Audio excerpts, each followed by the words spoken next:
টানা 10 রাত ধরে বোমার আঘাতে কাঁপছে ইরান। মধ্যপ্রাচ্যে আবার শুরু হয়ে গেছে সেই ভয়ঙ্কর যুদ্ধ যা থামার কোনো লক্ষণই নেই।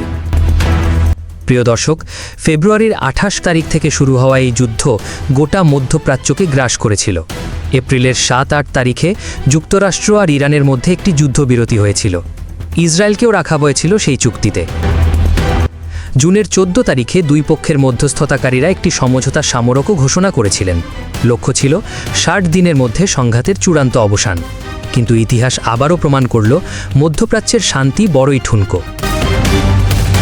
জুলাই মাসে সব হিসাব উল্টে যায় যখন ইরান নিজেদের নির্ধারিত রুট এড়িয়ে চলা 3টি বাণিজ্যিক জাহাজে হামলা চালায়।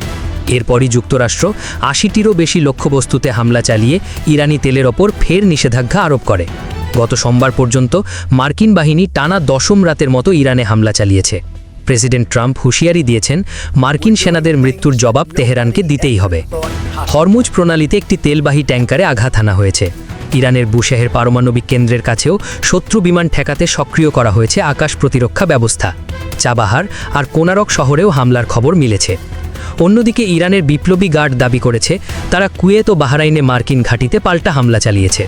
টেক্সাস আর হাওয়াই থেকে আসা মার্কিন সেনাদের মৃত্যুর খবর গোটা যুক্তরাষ্ট্রের শোকের ছায়া ফেলেছে।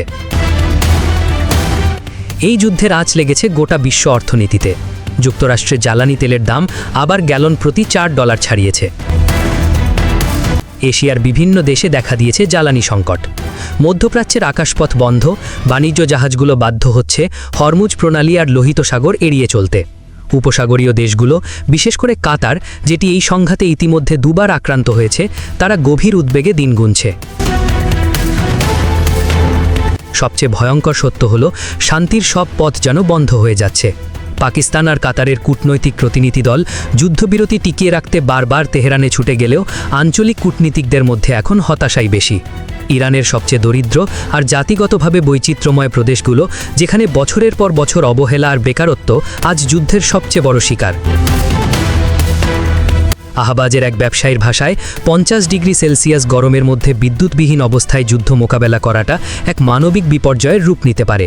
প্রিয় দর্শক, প্রশ্ন একটাই, এই সংঘাত কি থামবে কোনো নতুন সমঝোতায়, নাকি গোটা মধ্যপ্রাচ্য তলিয়ে যাবে এক পূর্ণাঙ্গ যুদ্ধের অন্ধকারে?